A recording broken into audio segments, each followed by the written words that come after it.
oblivious to the fact that I have pink and purple knee pads on. You know what I mean? Right. Like, I don't care. Like, that was what was on sale that day. Seriously.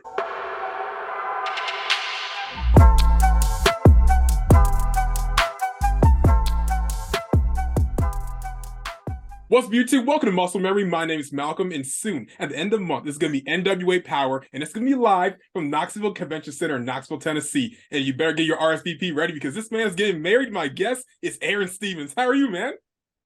Good. I'm good. I'm here at my friend's gym right now, and getting in shape for the wedding. I always got to train.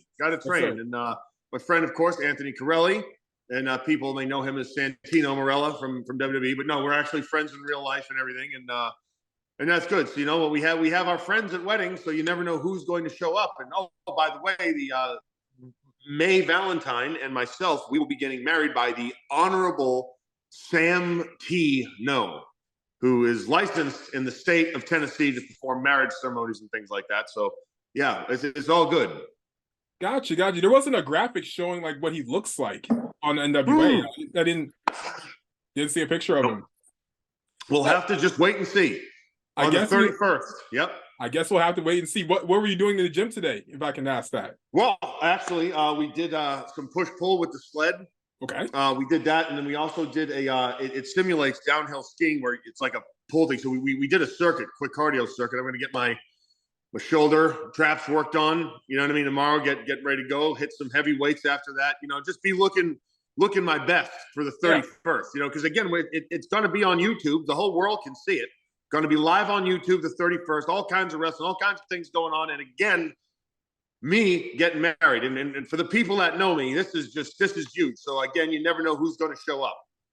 Can I ask, how long are your vows going to be? Because I feel like it's really important to make sure that you aren't the one with the shorter vows. Like, I take that advice from a 23-year-old that's never been married. But I think it's really important that your vows are longer. Well, check it out, man, because I've never been married, and I'm older than 23. And here's the thing. I don't know what I'm doing.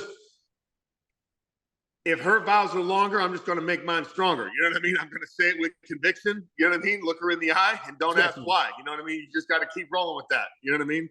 I like it. Just follow through till you hear I do, and then that's all through. So that's what I'm thinking about in the wedding. You know what I mean? Thinking about even rhyming my vows. You know what I mean? That's something I may actually do.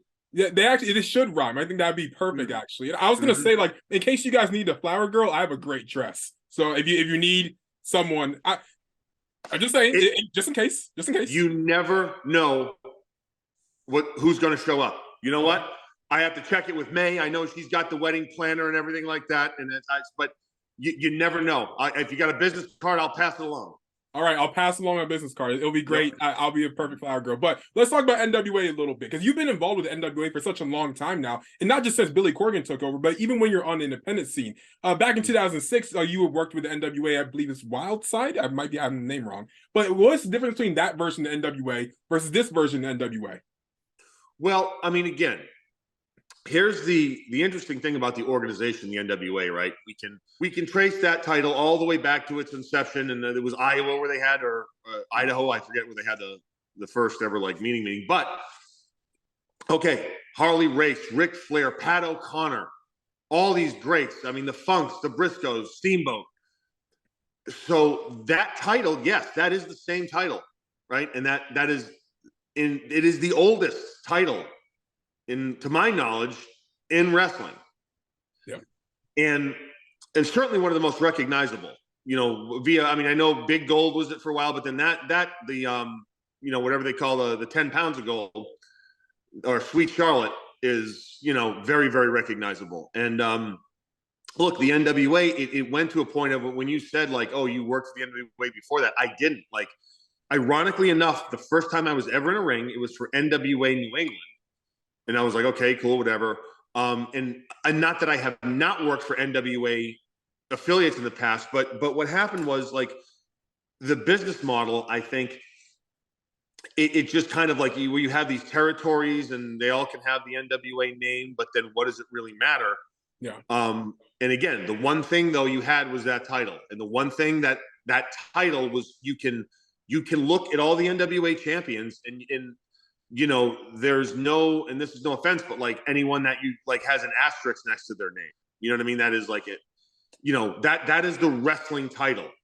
Every NWA champion, you can at least, okay, I get it.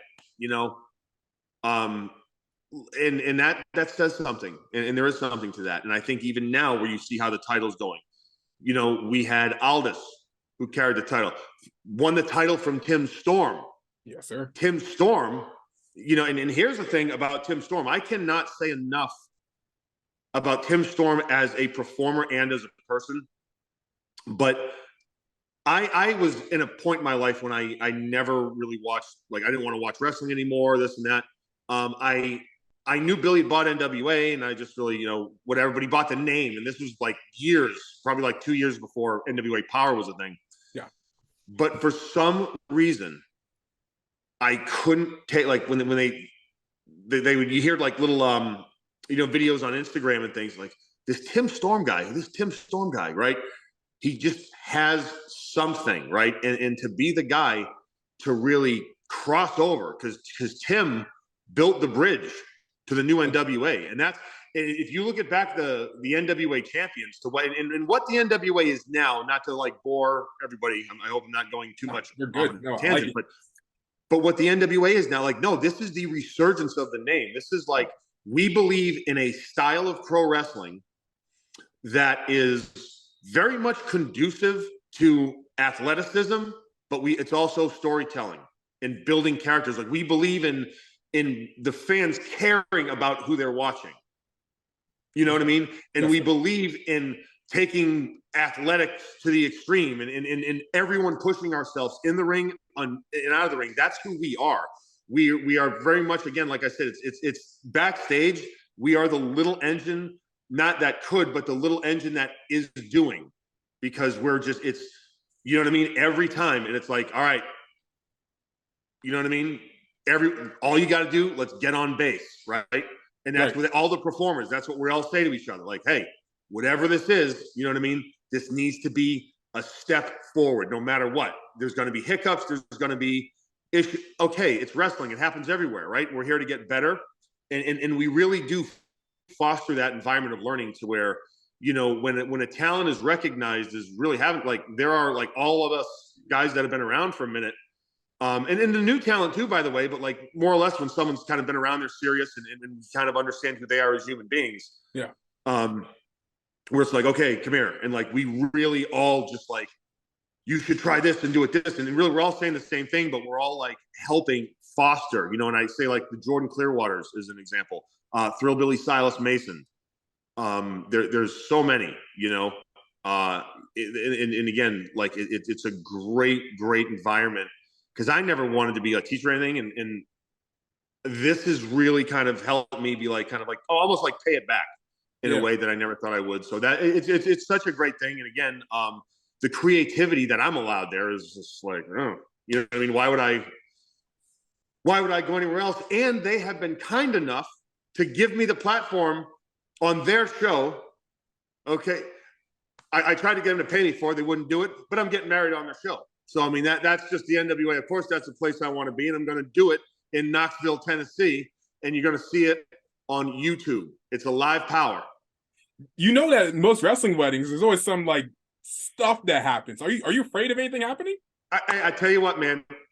I think you watch the show, and I think you know I am the manager of the most devastating, high-impact tag team in pro wrestling today. It's BFT, Blunt Force Trauma. And what they are, it is experience, it's youth, it's focus, and it's two athletes that are in their prime. Okay, yeah. I mean, I'll believe you. I hope it all goes well. Like, I don't want anything bad to happen, especially if I'm the flower girl, because like I'll make sure and nothing happens. Throw a little petal in their face and they'll be okay. Hey, that's it. Or maybe have one of the flowers that squirts like hot sauce out or something. You know? Yes, sir. I like that energy. I like that. But in NWA, you've been one of the most like character-driven wrestlers or performers on that show. How do you like, or when you were like bringing new talent in and you were explaining like how to be like a better character, what's like the advice you would give them? Here's the thing: I don't give specific advice. And again, I'm far too young-looking and handsome to be a trainer or a producer or like a backstage anything. And I say this, yes. So I'm not that. I'm a talent, but I am just a talent. But part of the deal is like for the people I want to, like if I say, hey, come with me, like this is what you need to do, and it's at times very basic things, right? And but then they do it and it works, and they come back and they're like, whoa. And then, okay, so like now we're going to try this. And then you just see like these, like they just take off, and it's like a life of their own. And it's like, okay, now go away from me because I really don't like you at all. And to begin with, so you know what I mean?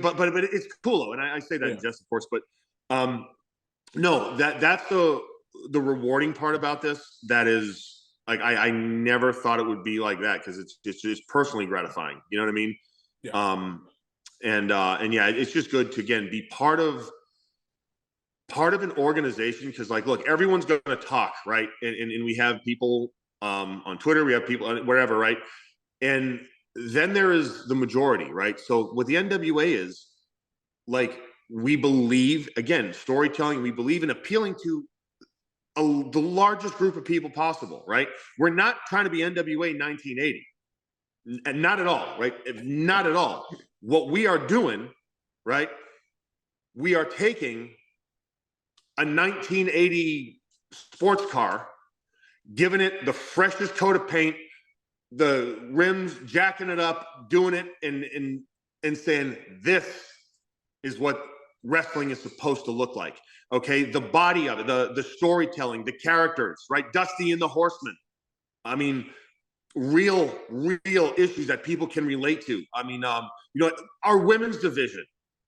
I mean, like, we've gotten flack. Like, this is the thing that I will say, right? Like, people were giving NWA flack for women's. No, because there was no Empower this year. Like, okay, because you know what?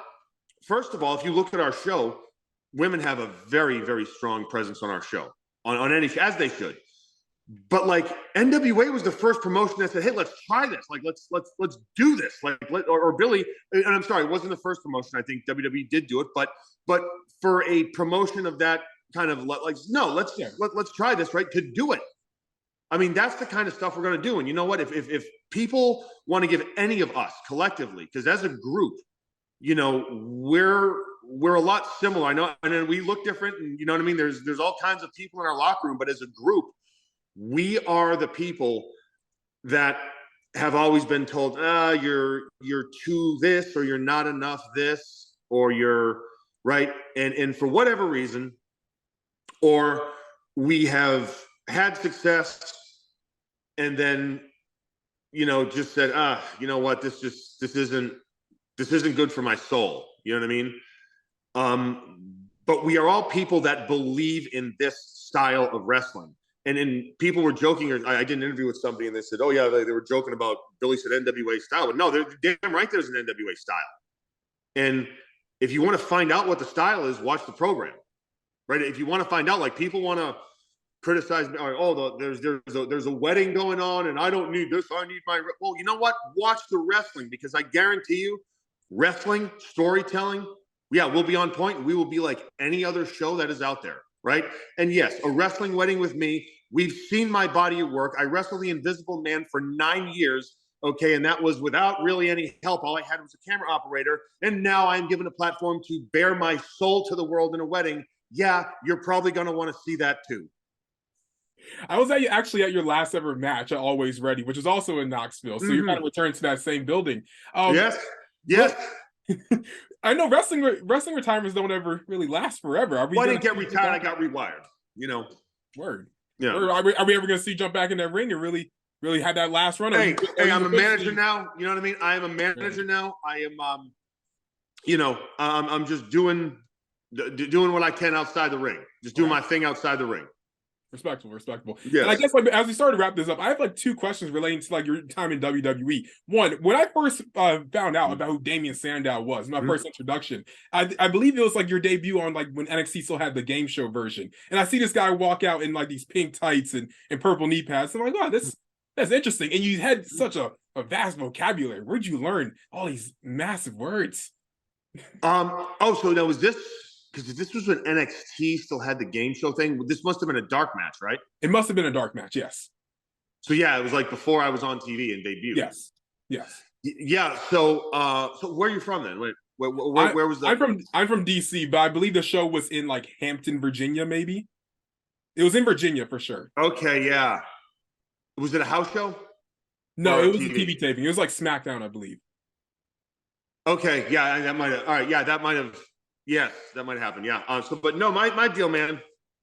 For some reason, like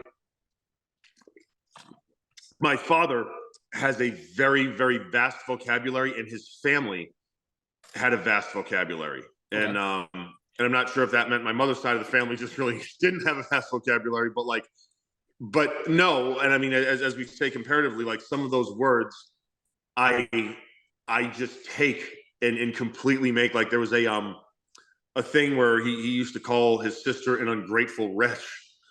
And I was like, oh, and like, so once I got on TV, I'm like, oh, I'm going to call these people ungrateful wretches tonight. You know what I mean? Like that's just the, like, so like there's things like that. And like, yeah. And again, not to get too deep, but like the Sandow character, it was modeled after, you know, internally, after a few college professors I had that were so intellectual that they were completely stupid, you know, to like the real world, and like, you know, holding the mic like just, you know, the oblivious to the fact that I have pink and purple knee pads on. You know what I mean? Yeah. Like I don't care. Like that was what was on sale that day. Seriously, really. You know what I mean? Like there was just all those layers to Sandow.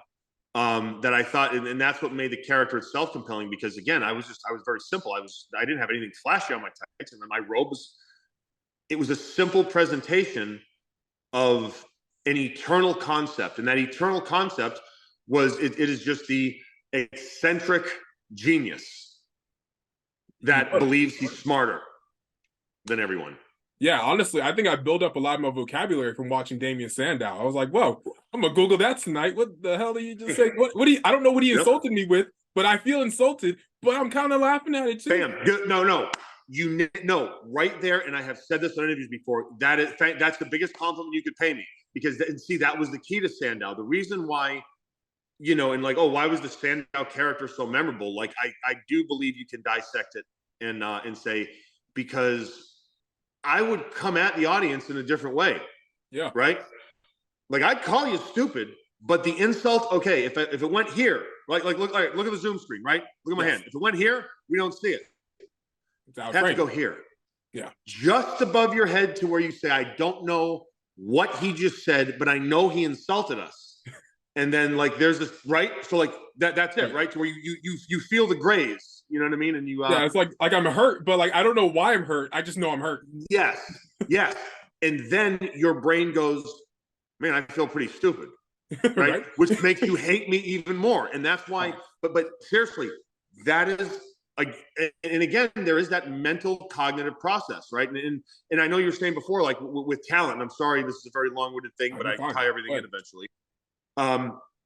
I'd make a hell of a lecturer in school. I'm kidding. I'm actually a college professor, but like a good one. Yeah, I know. I'm teaching classes up here in Battle Arts at Santino's gym up in Toronto, and then there's one in Beaverton too. So I'm teaching wrestling classes for a month up here.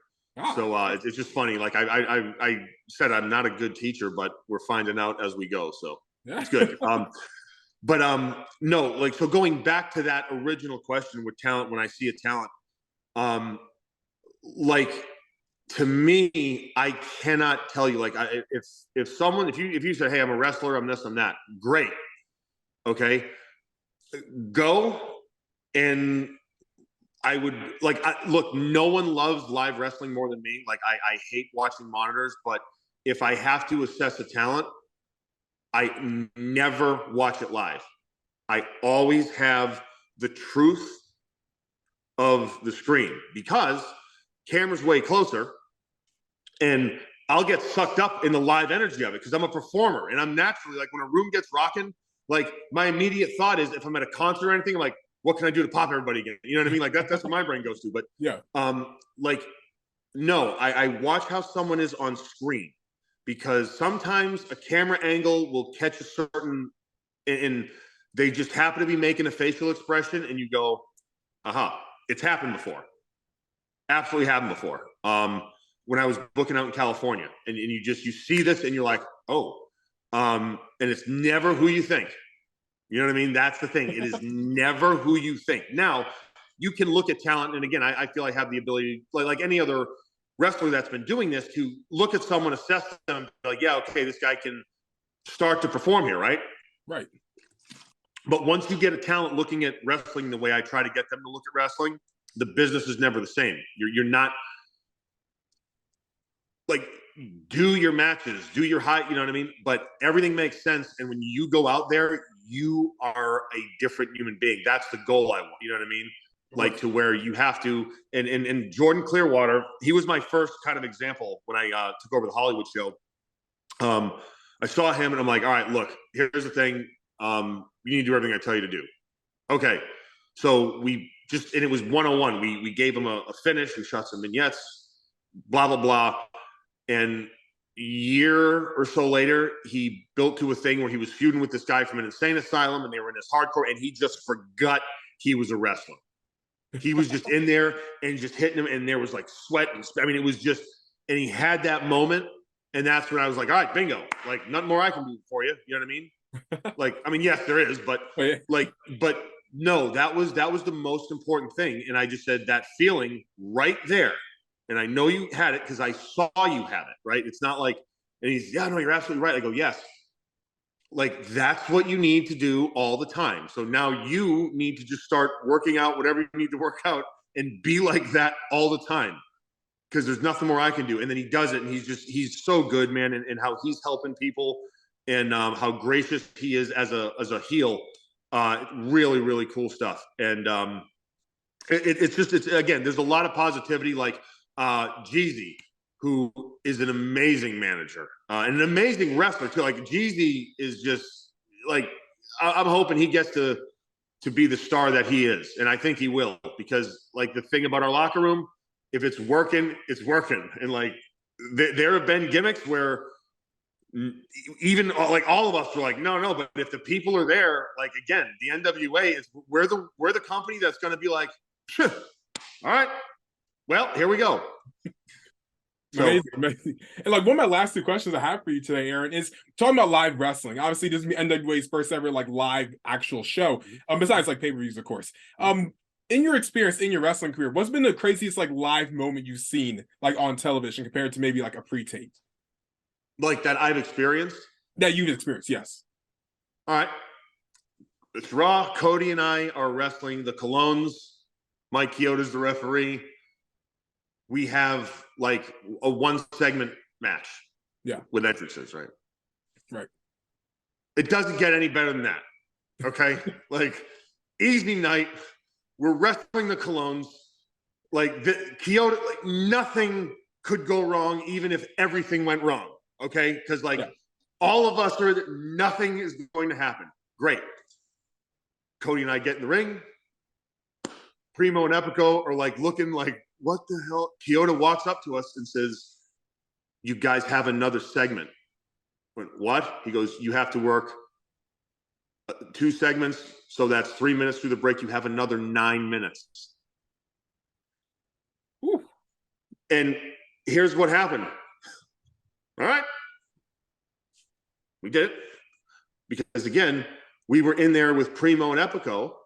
And this is testament to the performers they are, right? And I'm tying this all into the NWA because the way that Primo and Epico were brought up in the business, the way Cody was, the way I was, like, I've equated it to the Jeff Jarrett on AEW a couple of weeks ago when he was in that tag match.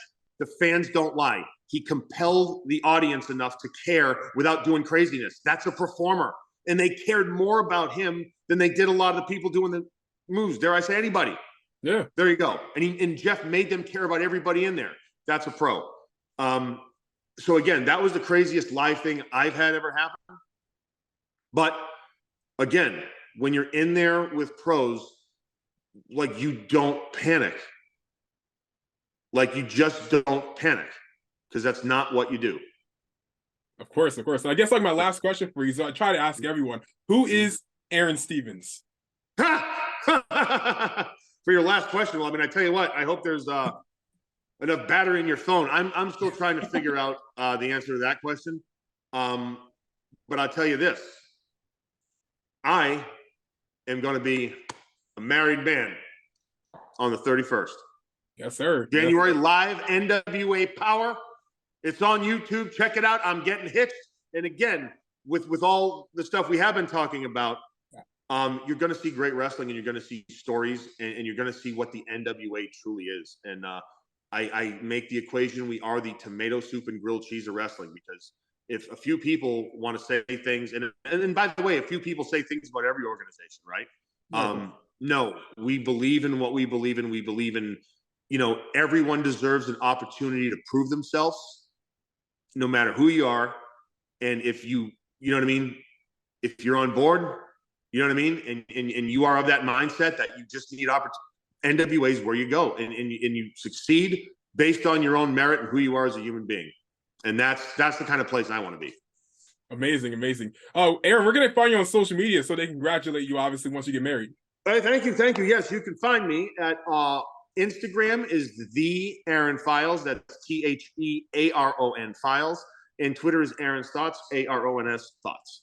There we go. NWA Powerrr is going to be on January 31st, Knoxville, Tennessee, Knoxville Convention Center. Hopefully, I'm going to be there. So hopefully, I mean, I still got the dress on site just in case you need that flower girl. But I'm just getting, just putting it out there.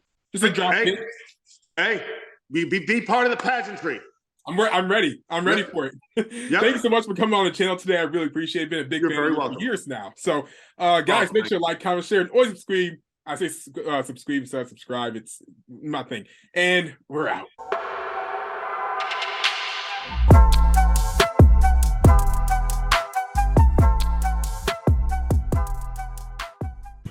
We going up like 1,000. I'm a flex just like a muscle man Malcolm. We going up like 1,000. I'm a flex just like a muscle man Malcolm.